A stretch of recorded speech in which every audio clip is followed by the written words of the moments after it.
இன்னைக்கு கொஞ்சம் ஓவராகவே கொஞ்சம் இல்லை ரொம்ப ஓவராகவே போயிட்டானுங்கன்னு தான் சொல்லணும். இந்த ஆதவ அர்ஜுனா வந்துட்டு ஆதவ அர்ஜுனான்னு பேசியிருக்கான்ல, வாடா போடா ஒருமையிலேயே பேசியிருக்கான்.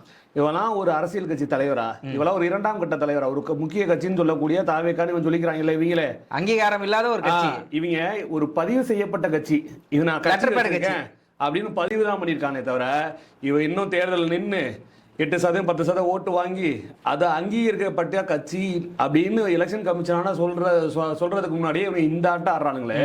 நாளைக்கு இந்த மாதிரி அங்கீகரிக்கப்பட்ட கட்சி ஆயிடுச்சுன்னா இவன் எந்த குதிப்பான்னு பாருங்க.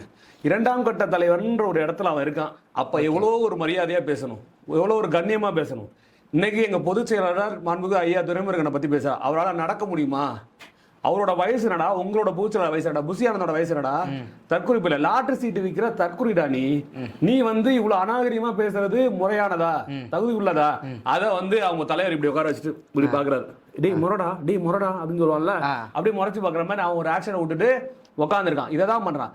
அதே மாதிரி இன்னொரு விஷயத்த சொல்றான், ஆதவ அர்ஜுனா சொல்றான். ஏன்னா அவன் வந்து வாடா போடான்னு பேசுறதுனால, ஒருமையில பேசுறதுனால நானும் வாடா போடான்னு ஒருமையிலே பேசுறேன், சரியா? அவன் ஒரு ஸ்டேட்மெண்ட்டை சொல்றான், நான் வரலாறு பேசினா நல்லா இருக்காது அப்படின்றா. என்ன பேச நீ வரலாறு? திமுகன்ற ஒரு கட்சி ஆரம்பிச்சு 75 வருஷம் ஆச்சு.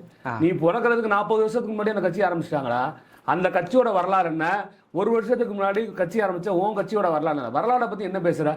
கலைஞர் கைது செய்யப்பட்ட போது யார் ஓடினது? டேய் 41 பேர் செத்தாங்கல்ல, பொதுமக்கள் செத்தாங்கல்ல, எங்க கட்சிக்காரங்க உட்பட செத்தாங்கல்ல, அவங்களாம் செத்த போது ஓடினது யாரு? தற்கூரி விஜய், தற்கூரி உன் தலைவன்டா, அவன் தான் ஓடினான். அங்கேருந்து கரூர்ல இருந்து அவசர அவசரமாக 1/2 மணி நேரத்தில் கிளம்பி வந்து திருச்சியில் வந்து ப்ரெஸ் மீட் கேட்கும் போது குடுன்னு ஏர்போர்ட்டுக்குள்ள ஓடினான்ல. அதே மாதிரி ஏர்போர்ட், சென்னை ஏர்போர்ட் வந்து குடுன்னு காரில் ஏறி போனான்ல, 30 நாள் உள்ள போய் ஒளிஞ்சிருந்தான்ல, அவன் தான்டா தற்கொலை தலைவன், அவன் தான் ஓடினது, நாங்கள் ஓட கிடையாது. ஆதவ அர்ஜுனா ஏற்கனவே சொன்ன மாதிரி நான் என்ன சொல்றேன்னா, முன்னாடியே காவல்துறை ஆதவ அர்ஜுனாவை கைது செஞ்சிருக்கணும். ஏன்னா அந்த ட்வீட் போட்டு டெலிட் பண்ணல.